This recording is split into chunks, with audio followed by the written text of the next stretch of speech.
नमस्कार जय जगन्नाथ फ्रेंड्स आपण मानक आउ गोटे नुआ फ्रेश वीडियो रे स्वागत करुची। एही दिन आसीबो सुभद्रा योजनार तृतीयतम किस्तीर टंका। तेबे केउ दिन आसीबो सुभद्रा योजनार तृतीयतम किस्ती टंका एवं केउ मानकु मिलिबो एवं केउ तारीख मिलिबो सब किछि इन्फॉर्मेशन आपण माने एई वीडियो माध्यम रे जानिबाकू पाई परिबे। सेति पई वीडियो को प्रथमरु शेष होय देखिबे एवं वीडियो बसना इथे लाइक करिवो। नुआ आसले निश्चित चैनल को सब्सक्राइब करी पाखर थ बेल आइकन को ऑल पे प्रेस कर देबे।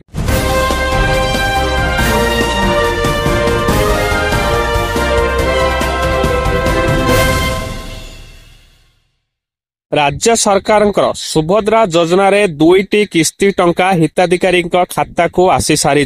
दुईटी किस्ती रे मोट 10,000 टंका पाई सारी 1 कोटी अधिक हिताधिकारी। समस्त योग्य हिताधिकारी निकटरे जो भली भाबरे सुभद्रा पहुंचीबो से नै योजना को नियंत्रण करने लगातार भावे प्रयास करुचंती सरकार। आसंता राखी पूर्णिमा रे मिलिबो सुभद्रा योजनार तृतीय किस्ती टंका। जेउ माने 21 वर्ष होई जाइथिबे से माने भी करि पारिबे आवेदन, किंतु तेबे सुभद्रा पोर्टाल खोलिबारे समस्या हेउथिबार अनेक अभियोग आसुची। गत मार्च 31 तारिख आवेदनर शेष तारिख होईची। जेउ युवती एबे 21 वर्ष परे पाद देइचंती से माने भी आवेदन करि पारिबे आउ सुभद्रा किस्ती पाइबे। एबे नुआ करी आवेदन करि हेबो नाही।